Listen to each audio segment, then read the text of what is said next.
Hey everyone, welcome back to my channel. So today I'm going to talk about 5 myths that these luxury brands use to entice you to spending money. If you're new to me, my name's Michelle and I'm a former bagaholic and client advisor for Louis Vuitton. And if you've been here with me, thank you for joining. So I'm a recovering shopaholic, recovering a bag addict because the excitement, the feeling of having something new in my hand, it's wonderful. It's euphoric. But for me, at one point, it has to stop. As a former client advisor, I'm going to tell you some of the tactics that were used to get you into the store to buy. And it actually doesn't matter if it's a little item or a big item.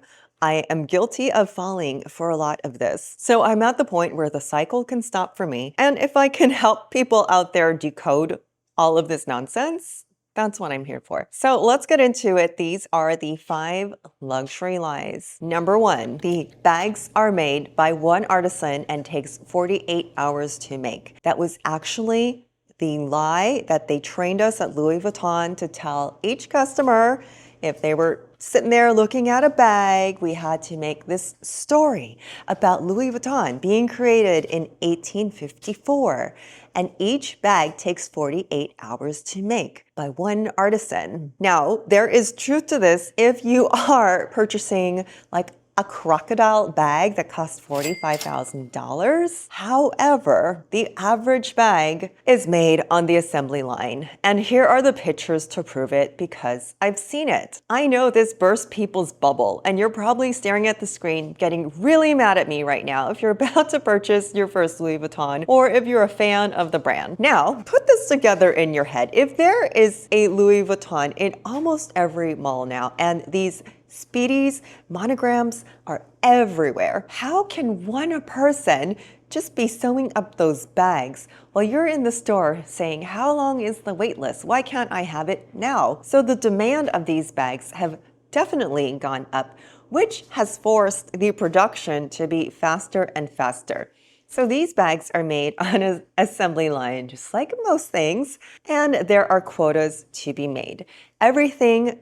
Yeah, there are hand pieces involved, like the person's hand has to hold the leather to get it machine skived or machine glazed and then feed it into the sewing machine. There's lots of machines involved. Now, I can tell you from my older Vuittons from the 80s and the 90s that the glazing does look hand painted, whereas today they look machine painted. So that's the truth of it. Even though it might be a smaller assembly line than something you might find at Macy's, for example, and has a smaller distribution, it is not made by one artisan. It is made on an assembly line, and that's to meet the demand because you guys want your bags.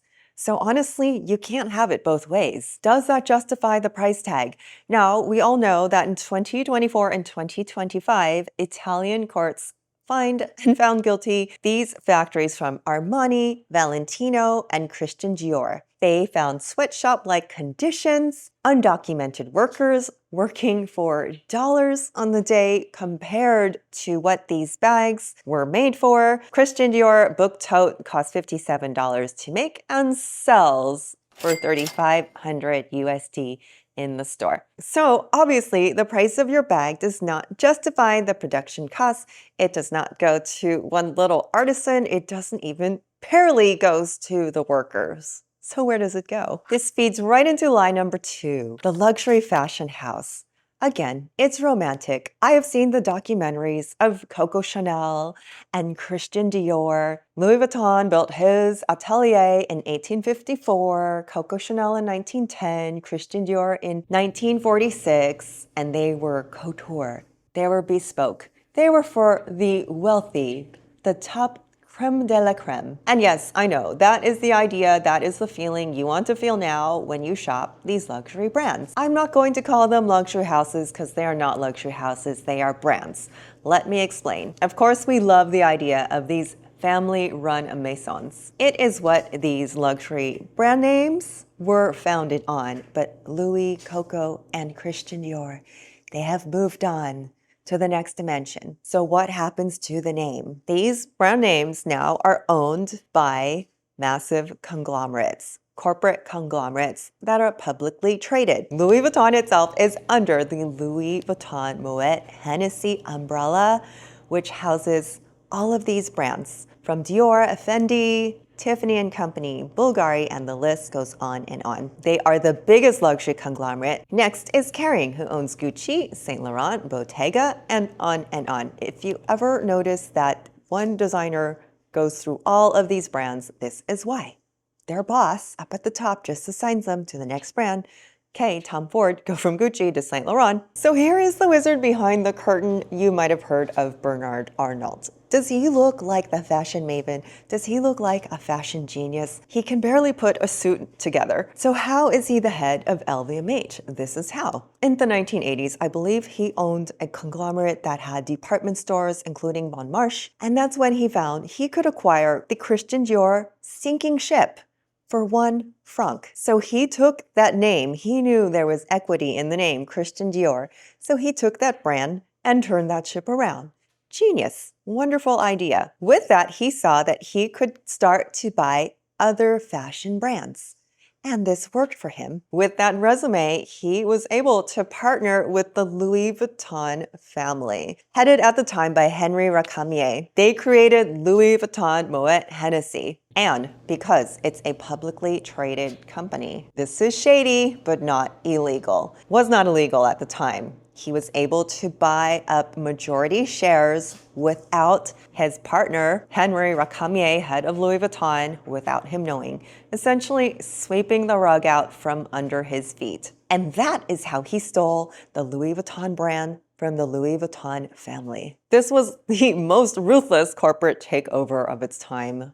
Genius, they call it. And that's why he has been nicknamed the Wolf in Cashmere. Oh, which by the way, he is one of the richest men in the world. So if you think you are throwing your money supporting the designers, you are supporting this corporation.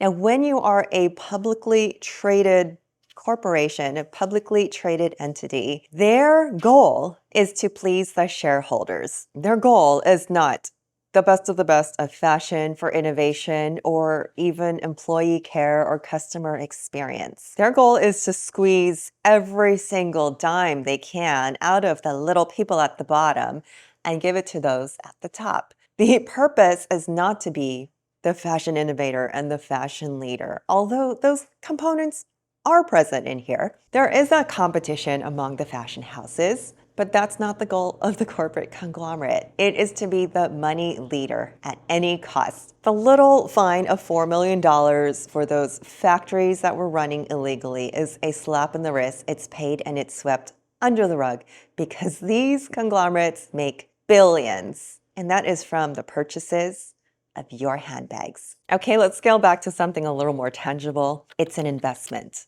It's an investment. Think about the cost per wear. Yes, I am guilty of this. I have done this many times. This is the lie that fuels so much of women's purchases, girl math. How long will you be using it? They're going to tell you, because I've used this in the store. It's a classic. You're going to use it forever. You're going to pass it on to your daughter and your grandchildren. But in this day and age, are we really using it forever? So many things to this. First of all, if you are thinking to buy like a Birkin for an investment, yeah, I can sell it later. Most likely that bag has to be in pristine condition in order to sell for a profit. So are you buying the bag to use it or like truly an investment? Because you can't have both. You really can't have both. It's just like a car. When you drive it off the lot, it starts to lose value. And the more you drive it, the more it incurs wear and tear. So you can't turn around and sell it as a brand new car. Even trying to recoup some of your investment right now in a market that is oversaturated with pre-loved bags is really difficult. Now, furthermore, the other way I've heard that word used is that, girl, it's an investment in yourself. If it makes you look good, if it gets you in rooms, and for men in their watches, same thing. If it elevates your look, if it gives you some confidence, then it is an investment in you. And all that is BS because like that shiny object, it just wears off and then you have to get another one to keep up with the next thing that's coming out from that brand. Otherwise, you're going to be stomping your last season Prada shoes and telling people, oh my God, I only have last season's items. I need to get the next thing to keep up. Okay, now leads us to number 4, the timeless classic, another dichotomy. Because yes, we can sell you on it. Like, you're gonna have this bag forever and it goes with everything in your closet. That's to get you in. That's to get you hooked. Glorious experience and feeling and dopamine hit that, okay, now let's put on your list. What's next on your wish list? What do you want next season? What is coming out next season? How are you going to complete your collection? What are you going to add? How are you going to complement this? So if you're buying a timeless classic, but they have to sell you another bag in the next season, what is the, you see what I'm saying here? The business model of any brand is to sell you trends, to keep you coming back. You've got that Speedy in your monogram, now you need one in damier, and then you need one in pink, and the limited edition, and the leather, and so on and so forth. And this one is exclusive, and then we have this collaboration, and then we're gonna keep you coming through the door over and over. Now, as I said in myth number 1, the manufacturing myth, the bags that I have that are vintage, they're older, actually are made a lot better than the bags that you find in the store today that are a little more rushed. It is just the direction that fashion has gone, that every brand, every label, whether it's Walmart to Vuitton, has rushed their production to get it to market. So the bags of today might not even last you as long as you think it will. Unfortunately, there was that influencer, Wisdom K, last year who spent $18,000 at Miu Miu, and he got this, garments with buttons falling off. And then he called for a replacement and they sent the exact same thing. So if he can't even get a luxury brand name shirt with buttons that last for more than a day, think about, like, is there really $1,800, $18,000, whatever the price tag is, of care, of quality built into these goods?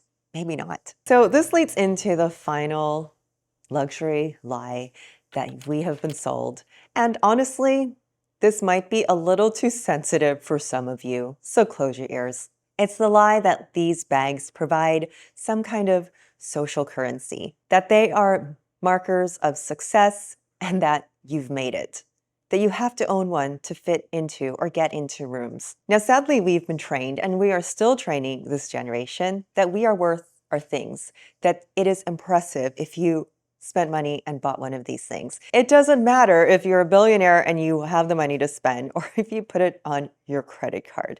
The point is that you got the thing, that these material items provide a sense of worth and accomplishment, like some kind of trophy. But the truth is, the shine always wears off, and then you have last season's thing. You see, the industry doesn't sell you leather goods and pretty watches and pretty jewelry. They sell status. They prey on insecurities, and they profit from making you feel like I'm not enough until I have that logo. But now, at the end of the day, a bag is a bag, a watch is a watch. It does not hold your value as a person. It just holds a wallet. It doesn't represent your intelligence, your kindness, your ambition, your joy, your inherent worth. And the more you look to these objects, these luxury objects, for validation, for social proof, further you get away from finding it within yourself. Now, trust me, I was in this luxury haze, and then I woke up and realized that they're just selling ideas and dreams that you can acquire from anywhere else without having to spend all that money. And we are all victims of this carefully constructed marketing narrative, because it's fun, it's exciting, it's beautiful. It's a beautiful dream that is presented to you, but it's not real. So as you can see, the goal of my channel has been moving away from this overconsumption and help you shop smarter. So let me know in the comments if you fell victim to any of these tactics. I'd love to know. And going forward, we'll start to talk about self-discovery without labels and style without labels and cultivating your own style without relying on Instagram, trends, labels, luxury. You be you. So friends, I have another announcement. I have started a style school on the platform SKOOL. You can find the info in the description below. It's a free platform, and it's a way to connect with my viewers on a personal and live Q&A once a week. So please check that out. If you are to this point of the video, thank you so much. Don't forget to like and subscribe, and I will see you soon. Bye.